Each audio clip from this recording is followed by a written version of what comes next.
기독교 역사에서 가장 악한 인물들 중에 한 사람으로 꼽히는 사람은 바로 가룟 유다입니다. 예수님의 제자로서 예수님을 배신하고 또한 돈에 대한 탐욕으로 예수님을 팔아넘긴 그 유다, 그 사람에 대해서 우리 모든 그리스도인뿐만 아니라 교회를 다니지 않는 그러한 사람들까지도 그런 악인이다라고 다 인정하고 있습니다. 그래서 서양인들 가운데서는 자녀 이름을 성경에 나오는 이름들로 그렇게 짓는 경우가 있는데, 유다라고 짓는 사람은 아마 전혀 없을 것입니다. 심지어는 개 이름도 짓지 않는다고 하는 그런 얘기도 들은 적이 있습니다. 그런데 유다라는 이름의 뜻은 참 아름답죠. 찬양이라는 뜻입니다. 프레이즈, 하나님을 찬양하라. 야곱의 넷째 아들이 유다였죠. 그로부터 성경에 유다라는 이름이 시작이 되었고, 그리고 다윗이 이 통일 왕국 이후에, 이 남북으로 분단된 이후에, 멸망 이후에 다시 돌아온 지파들의 대부분이 유다 지파입니다.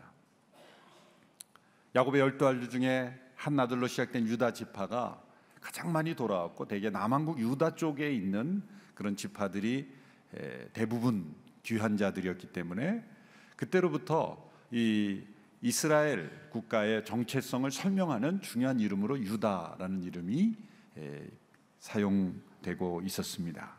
그래서 당연히 그 민족의 정체성을 설명하는 그런 단어가 되기 시작했습니다. 예수님 당시에도 유다라는 이름이 많이 불리어지는 이름, 또 사랑받는 이름이었습니다. 신약 성경에만 해도 6번이나 이름이 등장하죠. 예수님의 형제 가운데서도 유다가 있습니다. 우리 신약 성경에 유다서가 있죠. 그 유다서는 가룟 유다가 쓴 게 아니라 예수님의 형제인 유다가 쓴 유다서입니다.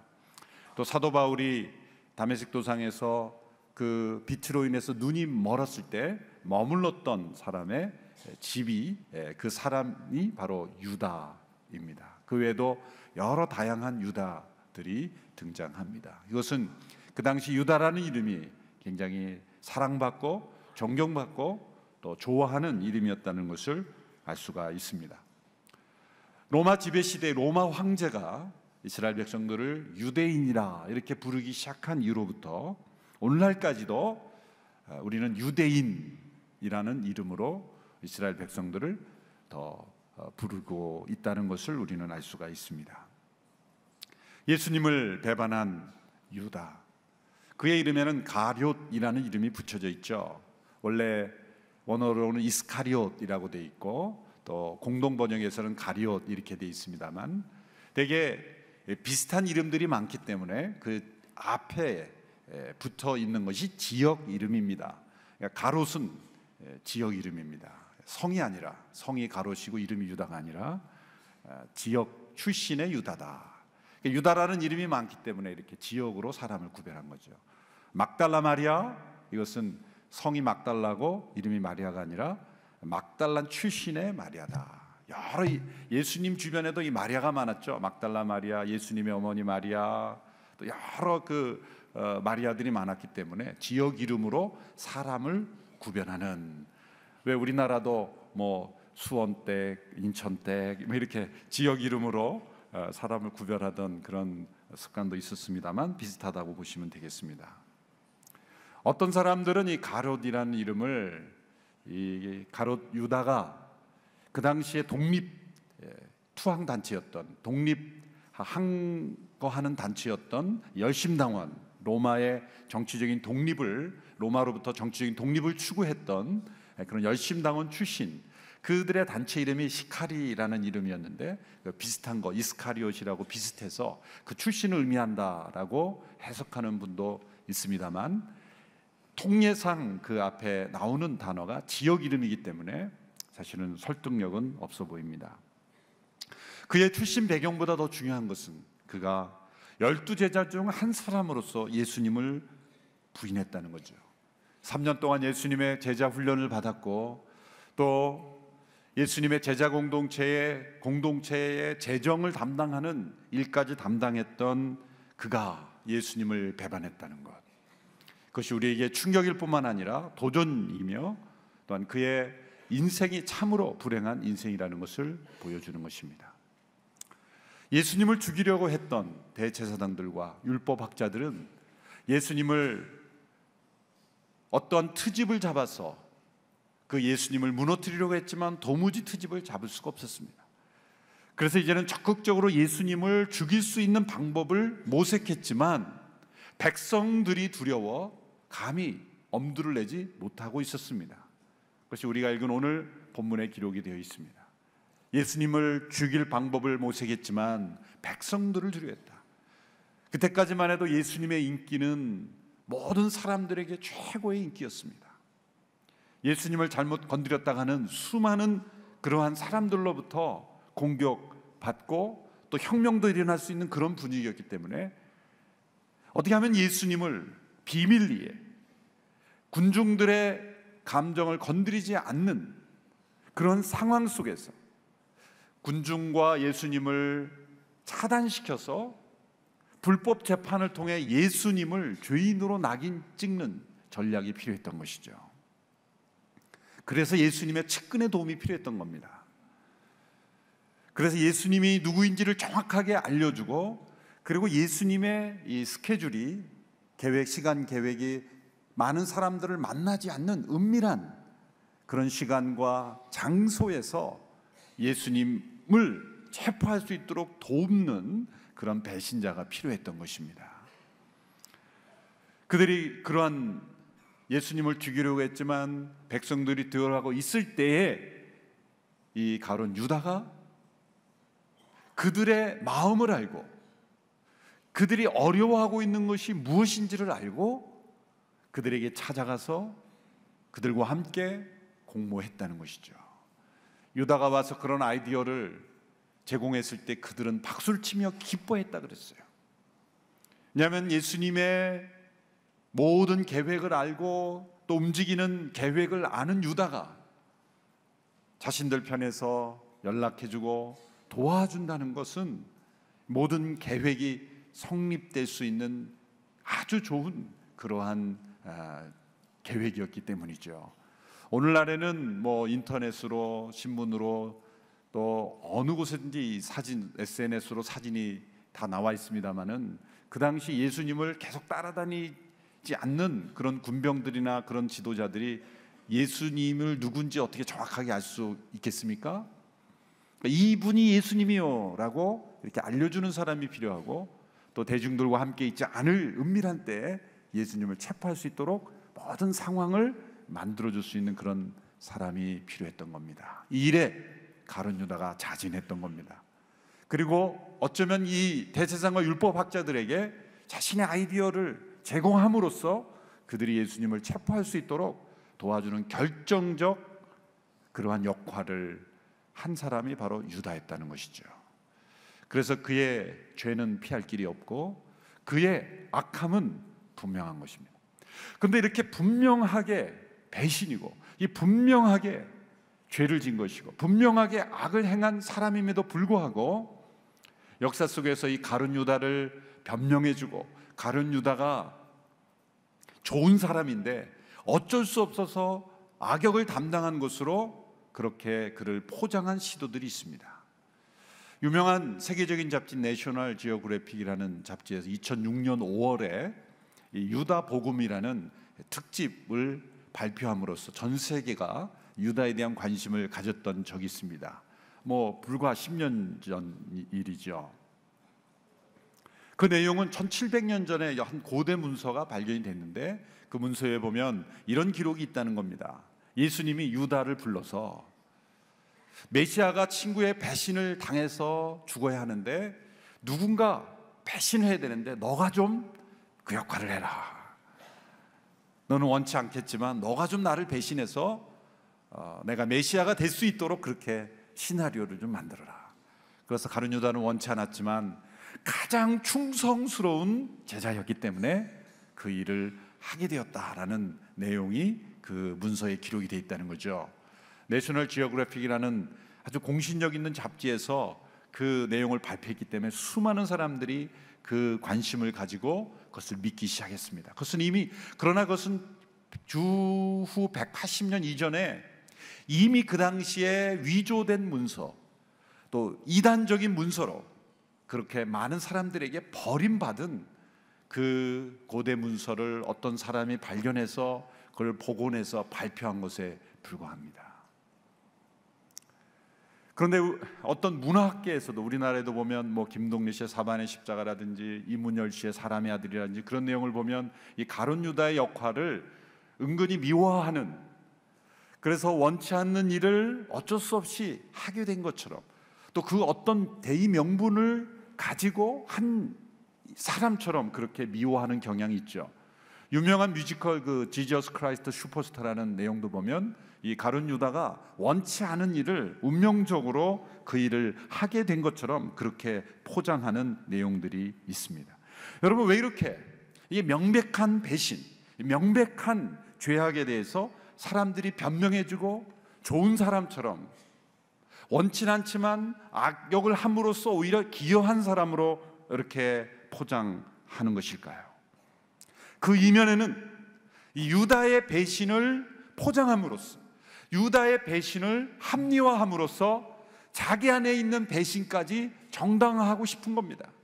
만일 유다의 배신이 정당화된다면 이 세상에 어떤 사람의 배신이 될 수 있겠습니까? 유다의 죄가 아니라면 이 세상에 어떤 사람의 죄가 될 수 있겠습니까? 어떤 악인의 죄와 배신도 선한 것으로 변할 수 있는, 그 상황만 잘 설명하고 의도가 그런 게 아니셨다라고 말하면 다 죄가 아니고 악이 아닐 수 있게 되는 세상이 되어버리는 거예요. 무서운 시도이라고 생각을 합니다. 그런데 이런 흐름에는 반대하면서도 그들이 추구하는 목적에는 동일하게 추구하는 흐름들이 있죠. 이것은 경건한 그리스도인들 가운데 나타나는 것입니다.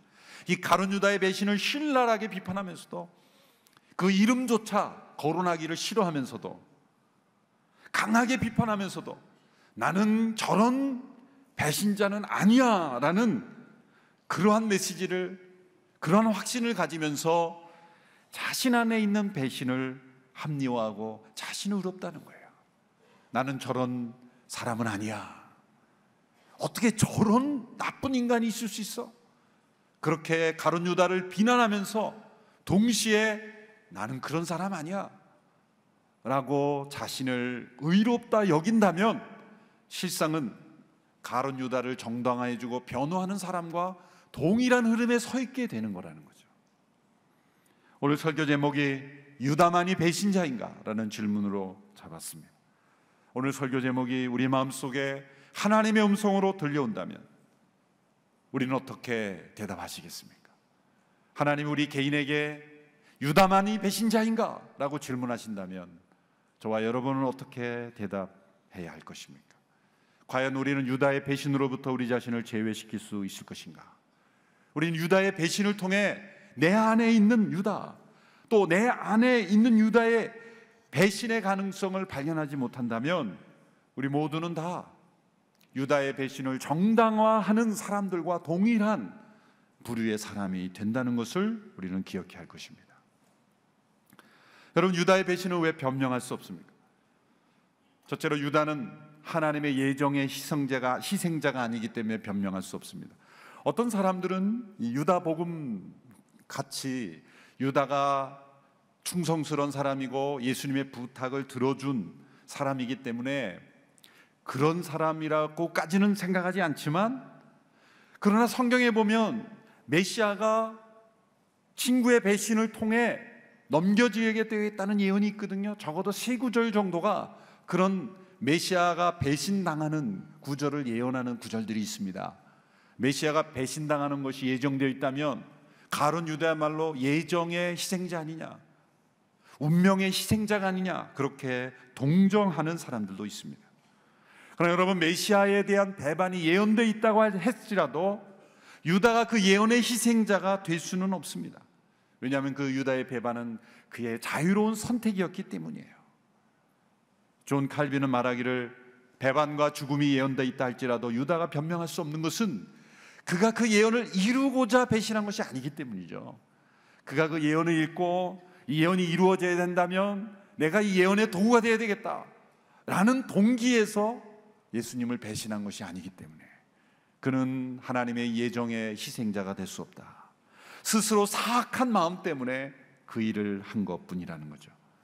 여러분 기억하십시오. 하나님은 어떠한 인간도 죄를 짓는 것을 예정하시지 않습니다.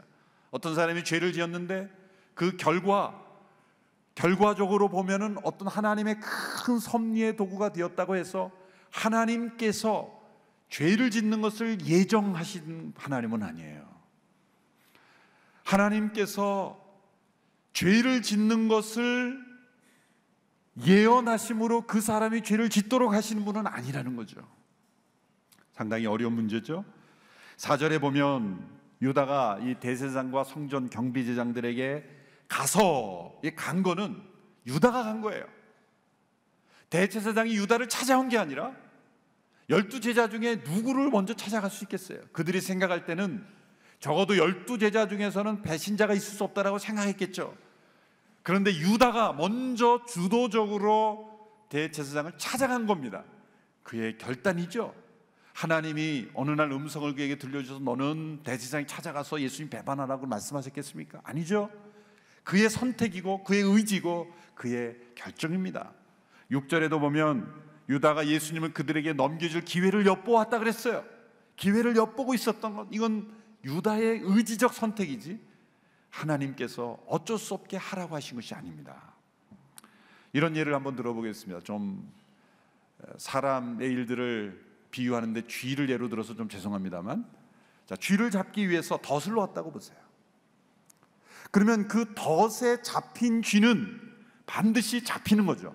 그렇죠? 덫에 잡힌 쥐는 반드시 죽게 돼 있어요. 그 예정이라고 말할 수 있는 거예요. 덫에 잡힌 쥐는 잡혀서 죽도록 예정되어 있는 거예요. 그의 운명이, 그 예정이에요. 그렇지만 많은 쥐들이 있는데 그 덫 안에 있는 먹이가 먹고 싶어서 어떤 다른 쥐보다 먼저 달려가서 그 욕심 때문에 먼저 달려가서 그 덫에 뛰어들었다면 그것은 쥐의 선택이죠. 그 쥐가 한 쥐가 그 덫에 붙잡혀 들어갔는데 그 쥐가 이렇게 말한다고 생각해요. 이 덫이 예정되어 있기 때문에 내가 죽게 된 것이다. 그렇게 말할 수 없다는 거예요. 덫에 잡힌 쥐는 죽게 되었다는 것은 예정이지만 그 덫에 들어간 건 자기가 들어간 것이지 그 덫이 나를 덮친 건 아니에요. 마치 덫이 나를 덮쳐서 내가 죽게 된 것처럼 쥐가 아무리 변명해봐야 다른 쥐들은 그거 너가 들어갔잖아, 그렇게 말할 수밖에 없는 거예요. 쥐는 자유의지도 없는데 본능을 따라 움직이는 건데도 자기의 선택에 따라 죽는데, 하물며 하나님의 형상대로 지음을 받은 자유의지를 가진 인간이, 선과 악을 구별할 수 있는 능력을 가진 인간이 죄라는 덫이 있다고 해서 그 자신의 악이 하나님의 예정의 희생자라고 말할 수 없습니다. 어떠한 죄악도 하나님께서 그렇게 하도록 했기 때문에, 예정되어 있기 때문에 내가 이렇게 되었다라고 말할 수가 없는 것입니다. 예정은 그것이 아닙니다. 그것은 죄를 지은 사람의 자유로운 선택의 결과일 뿐이에요. 그러므로 유다의 배신은 변명될 수 없습니다. 두 번째, 유다는 사단의 희생자가 아니기 때문에 변명할 수 없습니다. 3절에 보면 사단이 유다에게로 들어갔다는 구절이 나와요. 우리 3절을 같이 한번 읽어볼까요? 3절 같이 읽어보겠습니다. 시작. 사탄이 그 12 중 하나인 가룟이라는 유다에게 들어갔습니다. 자, 사단이 유다에게로 들어갔기 때문에 어떤 사람들이 이렇게 설명합니다. 사단이 그를 사로잡아서 그 어쩔 수 없이 죄를 짓게 되었다. 또 어떤 경우에도 죄를 짓는 사람들이 그렇게 자신의 죄를 변명합니다. 사단이 그렇게 나를 만들었다. 저는 이 구절에서 사단이 유다에게 들어갔다는 표현 사이에 괄호로 한 단어를 넣고 싶은 단어가 있어요. 사역을 한다. 그건 뭡니까? 아무 저항 없이. 아무 저항 없이 사단이 유다에게로 들어간 거예요. 유다는 사단에게 문을 열어놓고 있었어요. 언제든지 들어오라고. 유다는 사단이 들어오는 것을 저항하지 않았습니다.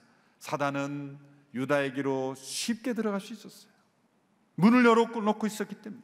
사단이 유다가 그를 거부하는데, 유다가 사단이 들어오는 것을 거부하고 원치 않는데 그것을 뚫고 강제적으로 들어간 것이 아니라 어쩌면 유다가 사단이 들어오도록 환영하고 받아들이고 초청하고 불러들였다라고 말할 수가 있는 거예요. 자신의 악한 마음이 사단은 틈을 타고 있었고, 사단은 지금도 불순종의 아들들 가운데 역사하고 있다 그랬어요. 여러분, 사단은 제한적입니다. 온 세상에 사단이 공중권세를 잡고 있다고 해서 우리 길을 나가기만 하면 사단이 나를 사로잡아서 죄를 짓게 하는 그런 사단의 능력은 아닙니다. 사단은 오늘 이 시대에도 역사하고 있지만 불순종하는 자들을 통해 역사하고 있어요. 하나님 말씀에 순종하는 자들을 통해서는 일을 못합니다. 그런 하나님 말씀에 불순종하는 악을 품는 자들에게 들어가서 사단은 역사하는 거죠. 그러므로 사단을 우리가 거부하고 사단아 물러가라 라고 대적할 수 있는 권세와 능력을 주신 저희들이기 때문에 사단을 저항하면 사단은 물리쳐지는 겁니다. 아무런 저항도 하지 않고 거부도 하지 않고 문을 열고 받아들이기 때문에 사단이 유다에게로 들어간 것이죠. 그러므로 유다가 사단의 희생자이기 때문에 그가 그렇게 했다라고 말할 수 없는 거예요. 여러분, 어떤 죄와 결과 끔찍한 범죄라도 사단에게 사로잡혀서 저렇게 됐다라고 말할 수 없어요. 때로는 어떤 정신적인 심각한 어떤 사단의 어떤 강한 포지션이 있을 수는 있어요. 사단의 어떤 강력한 정신적인 영역에 있어서 그러한 일들은 일어날 수 있지만 유다가 그런 사람은 아니에요. 유다는 환영한 거예요. 사단을 받아들인 겁니다. 저항하지 않는 겁니다. 거부하지 않는 거예요. 우리의 마음속에 성령님이 살아계시고 그리고 하나님의 백성이라면 사단을 거부하는 거예요. 저항하고 물리친다면 사단은 들어오지 못합니다. 사단이 들어간다고 해서 얼굴 모양이 뿔이 나고 갑자기 이상해지진 않습니다. 그렇진 않습니다. 사단이 우리 안에 들어와서 오히려 우리는 더 교묘한 웃음을 만들어낼 수도 있어요. 거짓의 천사의 모습을 통해서 악을 행하게 할 수도 있습니다. 양심의 소리를 마비시킵니다. 하나님을 두려워하지 않게 됩니다. 죄를 죄로 부끄러워하지 않게 만듭니다. 이성의 빛을 어둡게 합니다. 그러므로 악을 담대하게 행합니다. 사단이 들어오지 않았을 때는 악을 행하는 것이 두렵고 떨리고 그러므로 행하지 없게 만드는 우리의 양심이 있었는데 그 양심을 마비시킴으로 악을 담대하게 행하게 합니다. 그리고 유다가 그 전에 그런 마음이 있었지만 사단이 들어감으로 인해서 예수님을 배반하는 것을 담대하게 했다는 거예요. 거기다가 또 사단은 악한 아이디어까지 넣어줍니다. 이렇게 하면 더 잘할 수 있다. 그건 하나님이 함께 하셔서 잘 되는 게 아니라 사단의 지혜, 사단의 능력으로 우리에게 더 좋은 아이디어, 악을 행하는 아이디어를 줄 수 있다. 더 악한 아이디어를 줄 수 있다는 거죠. 그러므로 유다의 배신은 변명될 수 없습니다. 세 번째로 유다의 배신이 변명될 수 없는 것은 그는 자신의 탐욕의 노예가 되어서 배반한 것이기 때문입니다. 어떤 경우에는 유다가 예수님 배반한 것이 그가 꿈꾸던 하나님 나라에 대한 이상이 깨져버렸기 때문에 그 허탈감 때문에 그렇게 되었다라고 해석하는 분들이 굉장히 많아졌어요. 사실 저도 그런 분들의 책을 읽으면서 일부분 그럴 수 있다라고, 돈 때문에 그러진 않았겠지, 은 30에 차마 은 30에 그런 일을 행했겠, 스승을 배반하고 그랬겠느냐라고 그렇게 생각했는데 이번 말씀을 준비하면서 그 해석이 다 깨져버렸어요. 왜 그럴까요? 유다에게는 어떤 정치적 신념을 이루기 위해 예수님을 배신하는 대의명분이 보이잖아요. 어떤 정치적 신념을 이루기 위해 선택을 하는 사람 보면 되게 자기 희생적인 모습이 나타납니다. 독일의 유명한 신학자 디트리히 본회퍼가 자기네 조국을 배신했죠. 그런 나치에 항거했고 히틀러를 그런 암살하는 일에 참여해서 조국을 배신한 거죠. 사실 그 당시로 보면은 그는 2차 대전 때 자신의 조국 독일이 망하기를 기도했어요. 그는 동족으로부터 배신자라는 저기를 받았고 결국 처형되었죠. 그는 조국을 배신했지만 그런 이상적인 정치적 이상을 가지고 배신한 거예요. 그는 자기를 희생하는 배신이었어요. 그런 가룟 유다에게는 어떤 희생도 발견되지 않습니다. 그는 정반대의 길입니다. 그는 종교 지도자들에게 은 30을 넘겨받는 걸 약속받고 그는 예수님을 팔아넘긴 거예요. 요한복음 12장에 보면 이 유다의 한 행동의 이면을 우리에게 보여줍니다. 요한복음 12장에 보면 이 베다니에 있는 마리아가 예수님께 향유를 깨뜨려 붓는 사건이 나오죠. 300데나리온이나 되는 값비싼 향유를 깨뜨려 예수님의 발에 붓고 예수님의 발을 씻어드린 사건이 나옵니다. 그때 가룟 유다가 그 여인의 행동을 비판하는 구절이 요한복음에 기록이 되어 있어요. 한번 읽어볼까요? 요한복음 12장 4절에서 6절 말씀입니다. 같이 읽습니다. 시작. 그때 제자들 중 하나며 나중에 예수를 배반할 가룟 유다가 말했습니다. 왜 이 향유를 300데나리온에 팔아 가난한 사람들에게 주지 않고 낭비하는가? 그가 이렇게 말한 것은 가난한 사람들을 생각해서가 아니었습니다. 그는 돈주머니를 막고 있으면서 거기에 있는 돈을 훔쳐가곤 했기 때문입니다. 겉은 가난한 자를 생각하는 것처럼 말하지만 요한은 그의 문제를 알고 있었다는 거죠. 그가 그것을 제자 공동체에 헌금하면 그것으로 자신의 탐욕을 채울 수 있는 도적질 할 수 있는 일이 많아지기 때문이다. 그는 이미 도둑질을 하고 있었고 그는 이미 탐욕의 노예가 되고 있었고 그는 이미 예수님을 배신하고 있었던 겁니다. 작은 배신이 더 큰 배신을 낳는 거예요. 그가 어떤 정치적 이상을 추구하기 위해서 예수님을 그 허탈감 때문에 배신한 게 아니라 그는 이미 돈에 대한 탐욕으로 수없이 예수님을 배신하고 있다가 이제 그 배신이 또 다른 배신을 낳고 눈덩이처럼 불어나서 예수님까지도 십자가에 못 박는 일에 배신하게 된 것입니다. 결국 그는 원치 않는 악역을 맡은 것이 아니라 스스로 원하는 악인의 삶을 산 거죠. 여러분, 악역과 악인은 다른 거예요. 악역은 탤런트가 그런 사람이 아닌데 악한 역할을 한 것뿐이에요. 여러분, 탤런트가 악역 맡는 걸 좋아하겠습니까? 좋아하지 않겠습니까? 다 선한 일을 맡고 싶죠. 악한 역할 맡고 싶겠습니까? 그 마음에 악역을 맡는 슬픔이 있는 거예요. 유다는 악역을 맡은 사람이 아닙니다. 그 속까지 악한 사람이었어요. 스스로 원해서 한 일이고 그래서 사단을 불러왔고 그럼에도 불구하고 하나님은 그 모든 것을 뛰어넘는 하나님의 계획을 완성하신 거예요. 여러분, 놀라운 것은 6월절에 이러한 일들이 이루어졌습니다. 6월절은 하나님께서 이스라엘 백성들을 어린 양의 피를 희생을 근거로 해서 그 백성을 구원하심을 기념하는 날입니다. 그들은 6월절 행사를 준비하면서도 겉으로는 6월절을 준비하면서도 속으로는 하나님의 어린 양을 죽이고 있었어요. 그러나 역설적으로 신비스럽게도 예수님은 하나님의 어린 양으로 그 6월절에 십자가에 못 박히심으로 제2의 6월절을 완성하신 거예요. 그래서 하나님께서 인간의 죄를 사용하신다는 게 아니라 인간의 죄와 악함에도 불구하고 하나님의 놀라운 계획을 이루신다는 거예요. 하나님은 악을 도구로 쓰신다는 게 아니라 인간의 악을 뛰어넘어 하나님의 계획을 이루신다는 거예요. 대제사장과 율법학자들 가룟 유다는 예수님을 그들의 욕망을 따라 그들의 욕심 때문에 그들의 마음에 있는 악함 때문에 예수님을 죽음으로 몰았지만 하나님은 그 모든 죄악을 뛰어넘어 놀라운 제2의 유월절을 성취하셨다는 거예요. 그 유월절 어린 양을 통해서 우리 모두에게 하나님의 구원이 허락되었던 것입니다. 예수님은 그가 배신자라는 것을 알고도 그런 길을 가도록 내버려 둔 것이 아닌가, 그를 이용한 것이 아닙니다. 예수님은 그 어느 누구도 배신자가 되기를 원치 않으십니다. 예수님은 그 어느 누구도 사단의 덫에 먹이가 되기는 걸 원치 않습니다. 그래서 그에게 여러 번 직접 경고하셨어요. 배신자의 길을 피할 수 있도록 도우셨습니다. 그러나 스스로 그 길을 선택하고 말았습니다.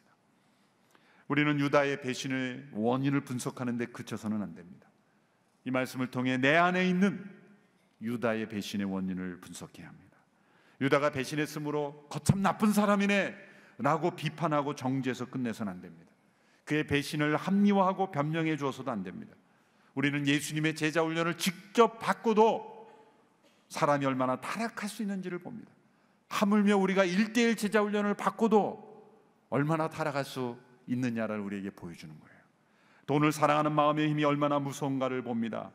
예수님을 가장 가까이 했던 제자가 돈에 대한 탐욕 때문에 사단의 문을 열어주어 배신과 자살을 경험했다면, 우리가 돈에 대한 탐욕 때문에 얼마나 사단에게 문을 열 수 있는지를 우리에게 심각하게 경고하고 있는 것입니다.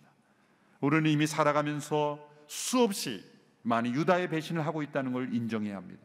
만약 유다와 같은 동일한 상황에서 동일한 역할에서 동일한 압력을 받는다면 우리 모두가 다 유다처럼 배신할 수 있는 가능성이 있는 사람들입니다. 그러므로 유다만이 배신자인가? 라는 질문 앞에서 우리는 어떻게 대답해야 합니까? 아닙니다. 저 또한 배신자입니다. 그리고 얼마든지 배신할 수 있는 사람입니다. 그러므로 주의 은혜로 나를 붙잡아 주십시오. 저는 얼마든지 유다가 될 수 있는 사람입니다. 저는 주의 은혜가 필요합니다. 그렇게 겸손하게 하나님 앞에 주의 날개 그늘 아래 숨는 자들만이 유다의 삶을 살지 않게 될 것입니다. 우리 모두가 유다의 배신을 통해 내 안에 있는 유다의 가능성을 보고 주님 앞에 더욱 경계하는 겸허한 우리 모두가 되기를 주님의 이름으로 축원합니다.